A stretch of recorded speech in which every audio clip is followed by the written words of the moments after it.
Hello guys and welcome back to another UCL fantasy video. Today I'm going to present you some deadline tips for the upcoming match day 3. Those are tips that I think you should take into consideration, not take everything into account and just do it, but I will give you the injury updates, if you have more than several injuries, what should be your priority, and so on and so on. We'll be presenting during I showcase to my final team, and for match day 3 the captaincy options are going to be in the last section. If you want to support me and you show your appreciation, please subscribe to the channel. It's completely for free. I'm less than 10 people away from reaching the 4.8k, which is a pretty nice milestone, and hopefully I will hit it on the deadline stream as well. The current rank is 7.6 and I think I'm well set up for match day 3 as well. But let's go and see how the team is looking, because as many of you, I have injuries as well and need to take care of to some extent for them, showcase to you how you can mitigate the issues that you have and be prepared for everything. This is how my team currently looks for match day 3. I haven't done any transfers. Of course, I will be doing them on the deadline stream because we will have a very useful information. We will start with Barcelona versus Olympiacos as the first game for the day, so I think that's a very big information piece that we need to have before we make any decisions. Now, the injuries that I'm having are for Rodinei. I don't know what's happening with him. I've seen that he's not in the squad to face Barcelona. I'm hopeful that he might be back to face PSV in match day 4. It's around 2 weeks more until the game, so fingers crossed that can happen, because honestly I couldn't be bothered by taking him out this week. I think that there isn't a lot of potential to do with 4.5 and 4 million defenders that are injured, so I'm not going to be looking to take out Rodinei. Sadly, I will be playing with one player less than the 15 eligible that we have on our hands. Hausen, on the other hand, Liverpool, Juventus, Liverpool and City with a midweek to Olympiacos in match day 5, but in match day 5 I will be using the limitless chip, so yeah, Hausen is just gone from my team. No need to keep him, literally zero reason to keep him. So he is one of my transfers to take out, and the second one is going to be Pedro Gonçalves, because I'm sick of waiting for them. Match day 5 is the only easy fixtures that they have. Easy-ish, it's not very easy to be fair, but yeah, it's just been a disappointment after disappointment coming from Pedro Gonçalves, so he's the other player that I'll be taking out. Elsewhere, I'm feeling pretty okay and pretty content with what I have in my lineup at the moment. Girassi, last week in the team against Copenhagen, feels good to have him. I might even keep him for match day 4, and because in match day 6 I would want to have him back, so maybe it's not something that I will do. But yeah, we'll discuss that on match day 4 when we see the form of Borussia and how the team is setting up and how it looks, because yes, City are good, but I don't want to waste transfer just to jump in and on and off from a player. I think that is useless. Now, speaking about injuries, we're going to speak in order of players that are injured and what should be the thing you do with them. Cole Palmer, Cole Palmer is injured and he's rumored to miss 6 weeks. So Ajax and Karabakh. So if you have Cole Palmer, he is a sell. Next up, Lewandowski is going to miss probably up until match day 5 as well, so he is a sell also. Rafinha, he's too expensive to be kept, but if you have other issues, he will be back for Bruges, and then he will be back for Frankfurt, for Slavia Praha, for Copenhagen. You may keep him if you have more urgent issues, but if you don't, he is a sell also, because he's missing the game. Musiala, I don't think anyone has him. Odegaard, I don't think anyone has him. Thuram is an interesting option, because I've seen several people having Thuram, having Hausen, and so on, and I think that Thuram is a keep.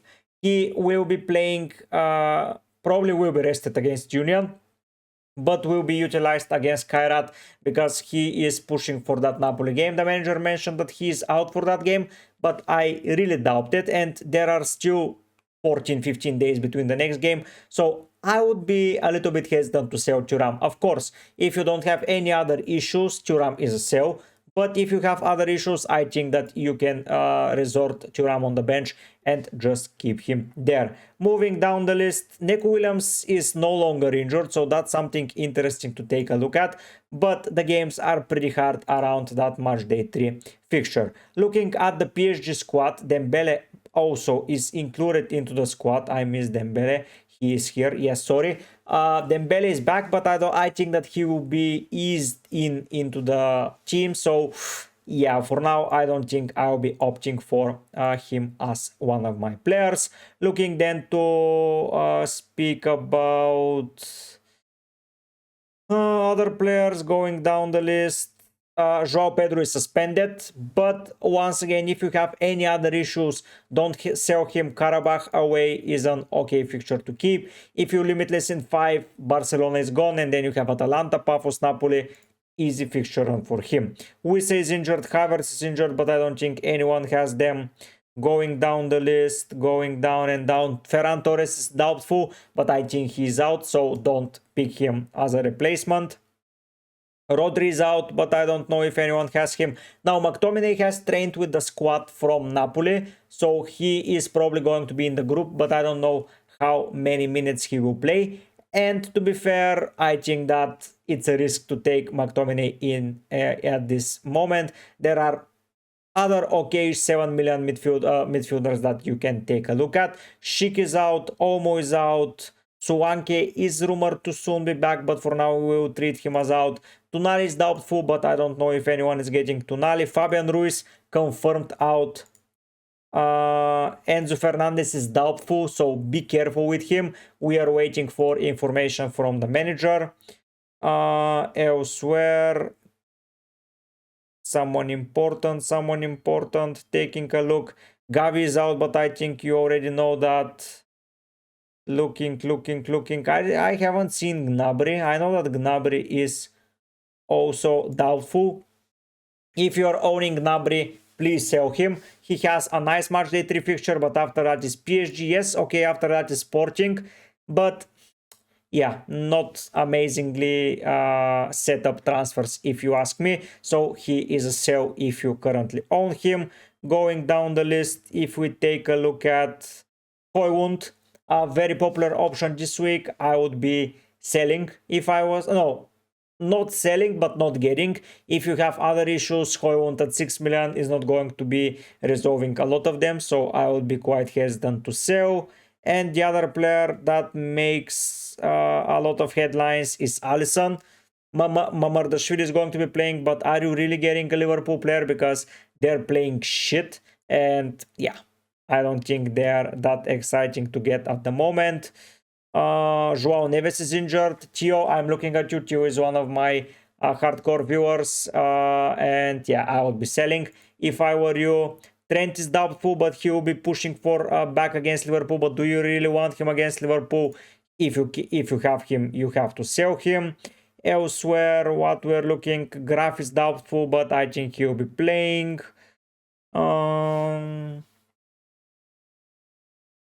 Elsewhere, I think we are getting into the lower price point mid players that you are not owning. Rudiger, a sell, but I don't know if anyone has him.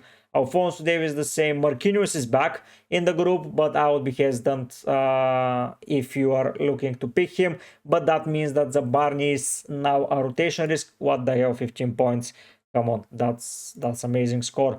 Elsewhere, are we missing someone? Romero is a doubt, so be careful with Romero. I would be waiting for information from the manager about his situation. Sudakov is back fit, so he can be selected. Alaba got subbed off during halftime, so Real Madrid might have a little bit of a struggle in the defensive department, so be careful with that.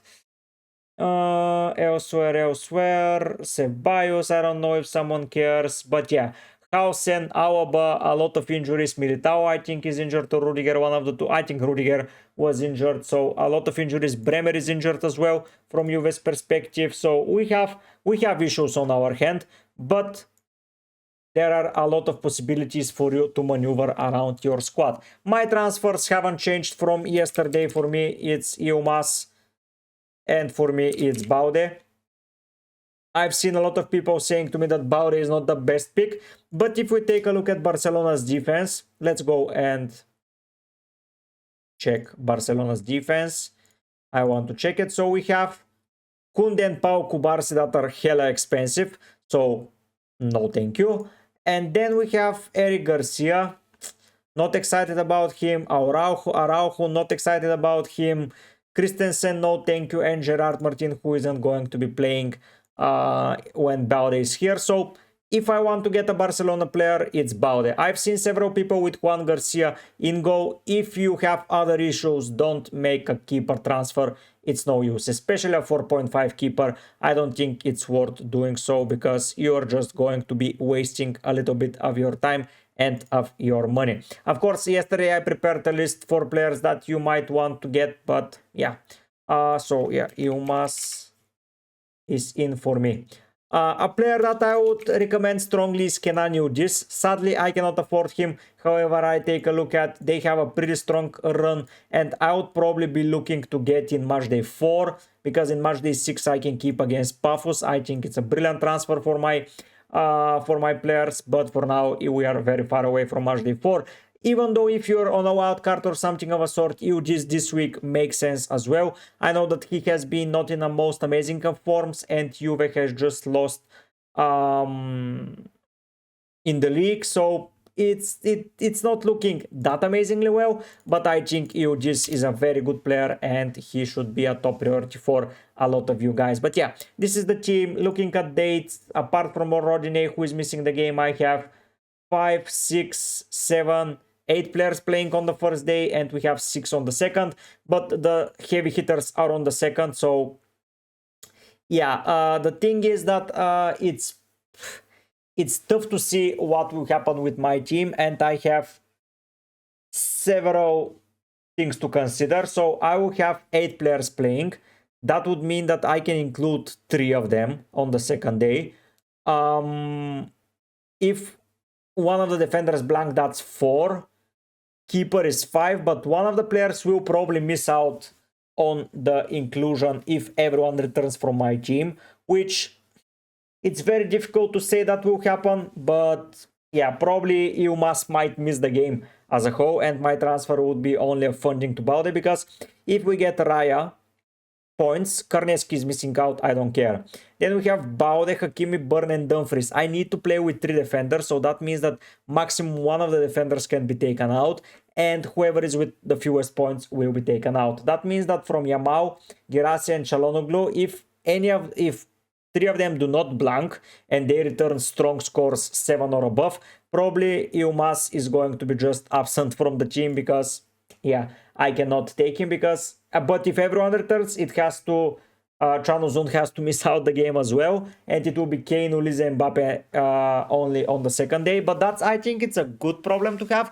But if I have more than one blank in attack, so let's say Çalhanoğlu and Girassi blank, or Yamal blanks, I can take them out and include all my players on the next game. So I was looking at match day 3, day 2 players that I can include in my defense, and to be fair, several options emerged. Either go for Vivian from from Athletic Bilbao, but their fixture run gets hard. Galatasaray defender, I prefer their attackers. To be fair, they're cheap enablers, so the other option was to go for a Marseille defender, and that defender would have been Pavard. But if I do that, I'm not going to keep the money. I'm going to go for Paixão, because I think he is an interesting option, and in 3, 4, and 6 I can utilize him brilliantly well. That the same goes for the defender, but Barcelona players in 3, 4, and 6 are better, so I prefer Baude over Pavard. But if I go Baude, I cannot go Paixão. I can go O'Reilly here. So it's yes, O'Reilly. This is a guy that I can get. Do I want him? Probably not. Another guy that I want to consider is Pasalic. I think he's a great asset, but I think I prefer to have a little bit of money in the bank, because 3 and 4 are 3 is good, 4 is meh, 6 is awful. and I don't want him after that. So for me, it's hard to pick an Atalanta player. Zambo Anguissa, I stand by him as a good player to get, and I'll keep standing by him. He has 3, 4, and 6 good fixtures. Only one at home, but everyone that I get has only one at home. It's Bordeaux limit here, but then it's Ajax and Monaco, so I can keep. And the other option was Paihao. And looking at Paihao, he has one home fixture as well. It's against Atalanta, so it's not easy. They're scoring goals for fun. 1 against Real Madrid, 4 against Marseille. If they keep scoring, they will keep grinding the points. But yeah, if I go Pavard, I go Paihao, but I want defender from Barca, and then I cannot go Paihao. So you see my struggles. But yeah, now the final tips that I need to get to you. Get your chip strategy sorted now. If you are looking to wildcard or limitless in 5, don't pick players with good fixtures in 5 into consideration. Pick players with 3 and 4 in mind if you're losing limitless in 6 as well, especially. If you're not using a chip and you don't have any chips left, prepare a team for the next foreseeable run. Players like Pasalic is cheap and it's good, because even though they have Frankfurt here, they have Athletic Bilbao here, and then they have Union. So Atalanta is a good team to target in that run. Player like Zambo Anguissa makes sense because it's up until the last day when they have a tough fixture. So Napoli players, KDB makes sense. Napoli players in a whole make sense because they have a good fixture run for the foreseeable future. Players from Atletico Madrid, by the way, if we go to Alvarez here, apart from Matchday 3 and Matchday 5, it makes sense to pick their players. So you have several options in the long run that you can get. If you're looking to get a solid option, I think Barcelona, Chelsea, I forgot to mention. So for example, Reece James at 5 million, Ajax, Karabakh, Atalanta, Pafos, and Napoli. It looks fine. It looks very, very fine, if you ask me. So you have a lot of options, but if you are still owning chips, prioritize transfers for 3, 4, and probably 6, because 5 is a prime week where you can utilize one of your chips. Now, if you have injuries, prioritize them by severity of the injury and the fixture run after that. For example, Gnabry might be back for game week match day 4, but you don't want several Bayern Munich players in match day 4, so you sell him. Then you take a look at someone like Lewandowski. He's missing 3 and 4, so just sell him. Thuram, on the other hand, is missing only 3 probably, so keep for 4. Juan Garcia is a keeper and probably will be missing 3 and 4, but he's a keeper. It's not a top priority. Just prioritize the transfers by severity and form in the run. And players that are with a good run and with a short-term injury is a keep. For example, if you have a 4 million defender that's injured and you don't want to waste transfer there, like me, Rodinei, for example, is a keep. But elsewhere, I think that this will be my team. Of course, if Baude doesn't start, I'm going for probably Pavard and Paihao, or a 4.5 defender from Barca and Paihao in midfield. We'll see how it goes, but probably will be Pavard to have options on day 2 to replace any of my 3 defenders, other if they blank. I suspect Dumfries, if we take a look at against Union, Benfica and Leverkusen, I expect those defenders to return something, and Baude against Olympiacos as well, but you never know, it's a game, and I might need to keep a player with low scoring points in the team because I didn't plan properly, but it's my mistake that I went with Rodinei, probably someone like Buongiorno or someone like Anton, even though they're struggling, would have been better because, yeah, it's the team that, or Quenda. No, not Quenda. No, Quenda is expensive, but yeah, another 4 million defender, it would have been better. But I think that's it. Tomorrow on stream, we're going to decide the final transfers and we're going to lock them in. What I will do now is I'm going to prioritize the team by dates, and I will just, so I will get a player from 22nd. This guy is here, and this guy is here for sure. And I'll be getting someone from 21st. So if I do the transfers last minute, I want to be reactive for my players. And Yamal will be the captain for now. Speaking about captains, let's go and see what picks I've selected for you. I think you like several of them. If you don't, of course, you can mention someone that I'm forgetting, but I think It looks nice. I was saying selling Pedro for, yeah, this player. So yeah, I think I'm in a good position. So I locked in this team. Even if I miss deadline, I will have playing players. But let's be real, I'm not missing that deadline. Let's go and discuss captaincy. So for day one, we have several options. For me, there are two standouts and I've listed two rogue picks. First of all, Haaland against Villarreal for me is one of the best captains that you can go for. For me, Haaland is one of the best players in the world at the moment. Probably the sad thing for him is that Kane and Mbappe are also in amazing forms since the start of the season, but the three of them are just breaking a record after record. But yeah, Haaland is a strong contender for day one captaincy. For me, the best captain for day one is Lamine Yamal. If he starts, of course. If he doesn't start, I think that Haaland is the next best choice. But for me, Yamal starting against Olympiacos will make headlines. And you can risk it here because on day two, we have another very solid captaincy option. Some rogue picks, Kvaratskhelia against Bayer Leverkusen. Bayer have been conceding a lot of goals. PSG have been struggling, but I think now with time that their team will be coming back into full strength. And saying that they've been struggling, they are 2-0, so yeah, they won 2 games, and I think Kvara is an interesting shout out of an option. And of course, a differential pick like every time for the defensive asset, we can go for Dumfries Union. Dumfries has been playing out of this world since the start of the season, and I think he is a strong contender to be a captain against Union in match day 3. Yamal, Haaland, Dumfries, Kvara is my pecking order. Of course, Girassi can be mentioned here against Copenhagen, but if he's not on penalties, I don't like him that much. Moving into day 2, here I don't think I'm surprising anyone. For me, the top 3 captains, Ulise, Kane and Mbappe, are strong standouts. A lot of people own these players, and I think a lot of people will be having them as a backup option. For me, the best backup option for day 2 is Harry Kane. Probably the best form that in his life. He has been scoring every game and he has been lethal in front of goal. 10.6, it's a lot of money, but I think already many of you have paid them, so I really like Harry Kane as a shout out.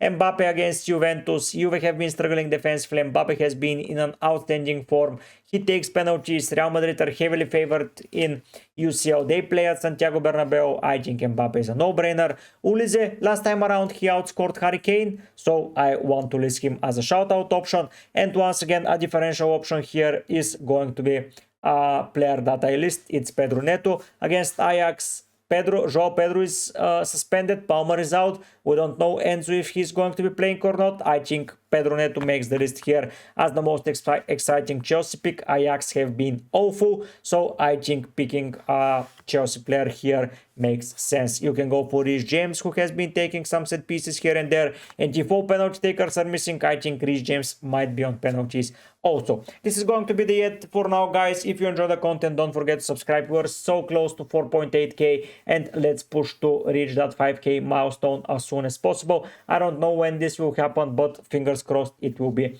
very soon.